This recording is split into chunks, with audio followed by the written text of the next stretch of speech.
Hello Domenico and everyone out there with an interest in or some connection to Camp 65.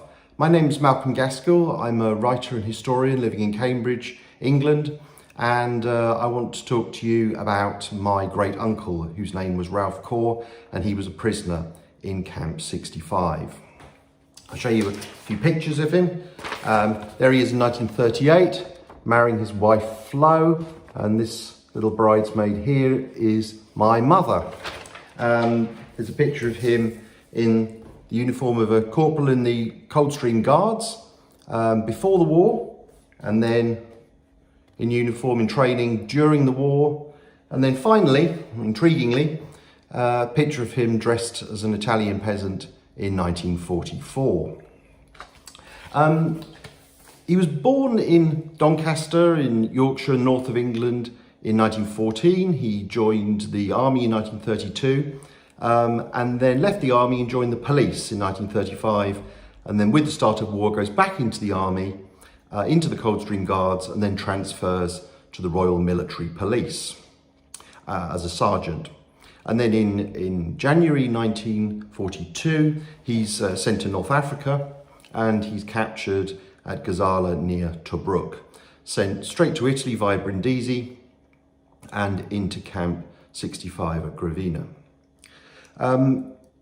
Ralph meets a RAF pilot in the camp whose name is Charlie West, and together they come up with a plan to escape, which they then implement on the night of the 3rd of March 1943. They go on the run for 6 days, travelling by night and then hiding out in outbuildings, drainage culverts and so on during the day. What they're trying to do is get back to Brindisi to break into a German airbase where they plan to steal a Ju-52 transport plane, which they're then going to fly to Switzerland. Well, the plan doesn't quite come off. They are captured near the town of Noci by Carabinieri and local farmers and sent back to Camp 65, where they carry on working on a secret radio they've been making where they can listen to the BBC. In May 1943, they are transferred to a camp at Chiavari up in the north near Genoa. And there they smuggle the radio in successfully and carry on listening to the BBC. Well, they obviously knew that the end of the war, certainly in Italy, was near, because Ralph writes this letter here, you see there, Posta di prigioniero di Guerra, to his wife Flo back in Yorkshire. And he drops a little hint in there. He says, I hope you've got my clothes ready for me, Flo, because I think I might be needing them quite soon. There was a little hint to try and get past the Italian censor, I think, successfully, to say that he was going to be home soon. Of course, it wasn't to be. The Germans took over the camp after the armistice, and they shipped out the prisoners from Camp 52 up towards the Reich. Well, Ralph wasn't having any of this. He and West escaped from the train. They went their separate ways, and they both joined partisan groups. So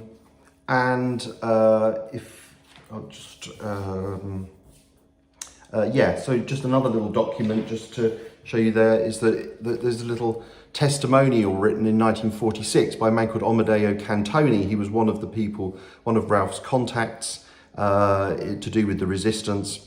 And he says there, Ralph at great risk to his own life had led the partisans in the region. So Ralph is demobilised, he goes back to the police, and he actually emigrates with Flo. They go to Africa, and he becomes a prison governor in Tanganyika and dies on New Year's Eve 1980. Now, I never met Ralph, but I was always very interested in the war as a child.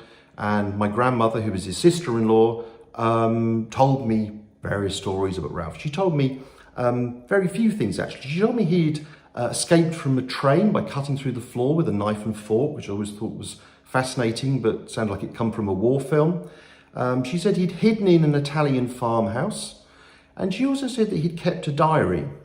Now, this always fascinated me as an idea, but of course never knew where these diaries were, or even if they existed at all.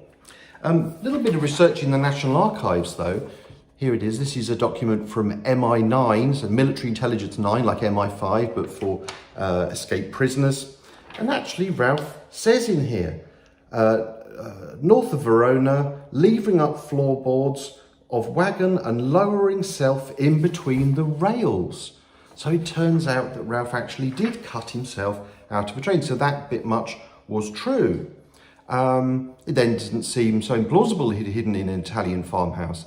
But a little bit of family digging, a little bit of digging in the family, actually amazingly has turned up the diaries. Here they are, 3 exercise books, cheap school exercise books from the 1930s, early 1940s, which tell the whole story of the escape and life in Camp 65, and also some of the story of Camp 52.